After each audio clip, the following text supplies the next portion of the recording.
Hello everybody and welcome back to another brand new AviationJack video. Hope you're doing really well. In today's video I will be comparing the performance in MSFS, Microsoft Flight Simulator, between Simulator Update 4 and Simulator Update 5, which was released on the 27th of July. Firstly, we will look at the simulator performance before the Sim Update 5, so current Update 4. To find out the difference in performance, I will show in the top left corner the FPS, CPU usage, GPU usage and other details, which will be all displayed for you there. So we're going to start at Heathrow Airport, which is a very dense, performance heavy airport in the smaller prop aircraft, and then we're going to make our way up to the bigger airline jets. So practically the layout of this video we'll be looking at performance in the smaller jets in the current Sim Update 4, and then when Sim Update 5 is released, we'll look at it in Sim Update 5 all in one video and see the difference in performance. That's like an overall of what we're going to be doing.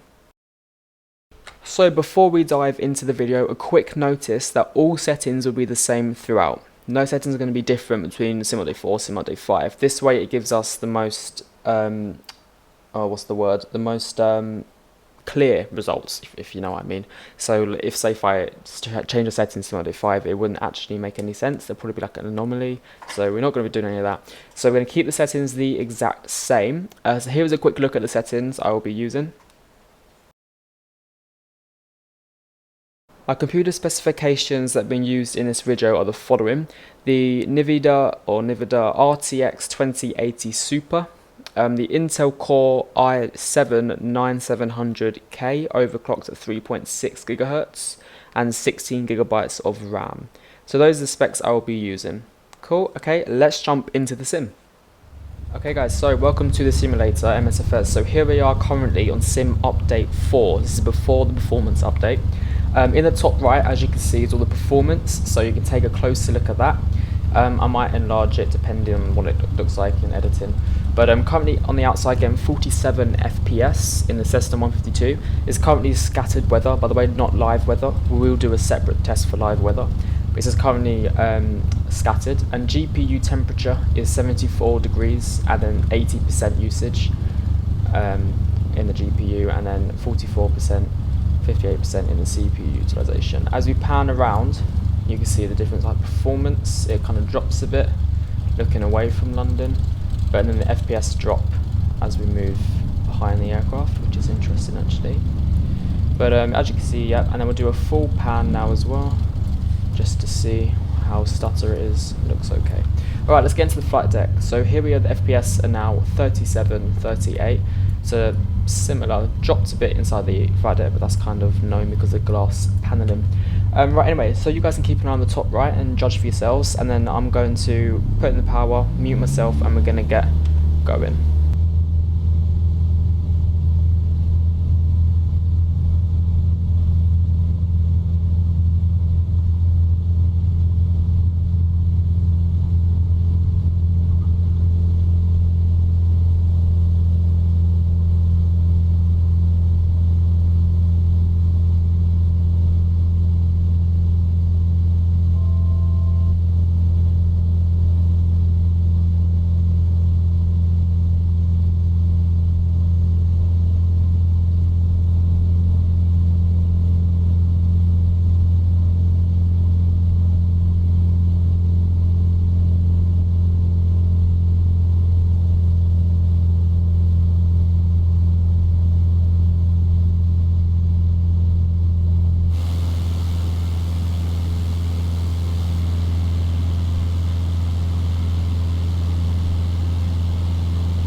everyone. So for the sim evaluation for sim update 4, what I can really say is that we didn't really go above 40 FPS in these kind of conditions. We kind of averaged off between 20 and 40 FPS, and in terms of the GPU utilization, it was just around 70%.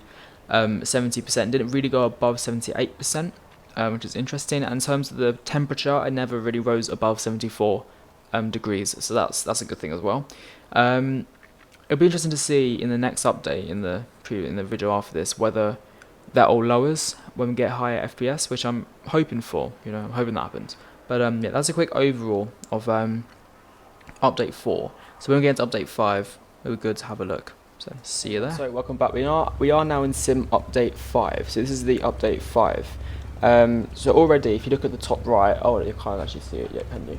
Already, if you look at the top right, you can actually see the difference in performance. So again, 60 FPS outside, the GPU temperature is already lower, and the utilization is roughly the same. But bear in mind, this is London Heathrow, so I've got to put that in mind. So FPS is very stable, 5960. If we do a quick pan, look how much smoother that is than before. Like, look, completely smooth. I mean, obviously it drops down sometimes, and obviously it will do, but that already is much smoother than before. If we go into the flight deck now,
everyone, so that concludes this video of the performance comparison between 4 and 5. Personally, from my little overview of it all, 5 does bring much better performance overall, and I think that's pretty much self-explanatory with the tests, but also the fact that Sim Update 5 does indeed have a bit more stuttering than Sim Update 4, which is what I recognise. There's a lot more freezes and stutters, which I'm sure will get ironed out in time. Obviously, a good performance sometimes becomes a cost, you know, as a first new update released. So yeah, that's the only thing to really mention. But if you want to switch to 5, I suggest you do switch to 5. It's a great update on performance, and everything runs a lot better. Overall, that's the rest of this video finished. Hope you enjoyed it. Hope you found it helpful, the comparison, and I will see you very shortly in the next video. Thanks for watching, everyone. See you soon.